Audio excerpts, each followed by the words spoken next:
বয়সটা ৪৪ বছর ৮৬ দিন। আয়ারল্যান্ডের বিপক্ষে 50-র পর নিজের ব্যাটখানা আকাশের দিকে তুলে ধরলেন আমির কালিম। দলের বিপদের দিনে হাল ধরার পাশাপাশি রেকর্ডের পাতায় নিজের নাম লিখে ফেললেন।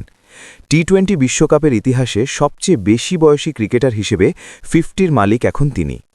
বয়স কখনো কখনো স্রেফ সংখ্যা কেবল, সদিচ্ছা থাকলে যে কোনো কিছুই করা যায় যে কোনো বয়সে।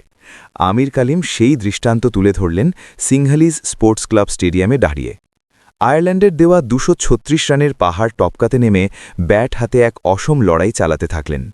সহযোদ্ধারা খেই হারিয়ে সাজঘরে ফিরছে একে একে, তবে অবিচল থাকলেন আমির। 50 ছুঁয়ে ফেললেন 28 বল খেলে, তাতেই বিশ্ব রেকর্ডের আসনে বসলেন। এর আগে তারই স্বদেশী মোহাম্মদ নাদিম ছিলেন এই কীর্তি গড়ার কারিগর। পল্লেকেলেতে শ্রীলঙ্কার বিপক্ষে 50 হাঁকিয়ে সবচেয়ে বয়স্ক ক্রিকেটার হিসেবে এই রেকর্ড গড়েন। এক ম্যাচ যেতে না যেতেই সেই রেকর্ড ভেঙে গুড়িয়ে দিলেন কালিম। তবে এই 50 দিন শেষে কোনো কাজে আসেনি। আয়ারল্যান্ডের বিপক্ষে নাস্তানাবুদ হতে হয়েছে তার দলকে। ঘোরতর বিপদে সহযোদ্ধারা সবাই আত্মাহুতি দিয়েছে। সে সময় বুক চিতিয়ে লড়াই করা আমির শেষ পর্যন্ত পরাজয়ের গ্লানি নিয়েই ফিরেছেন।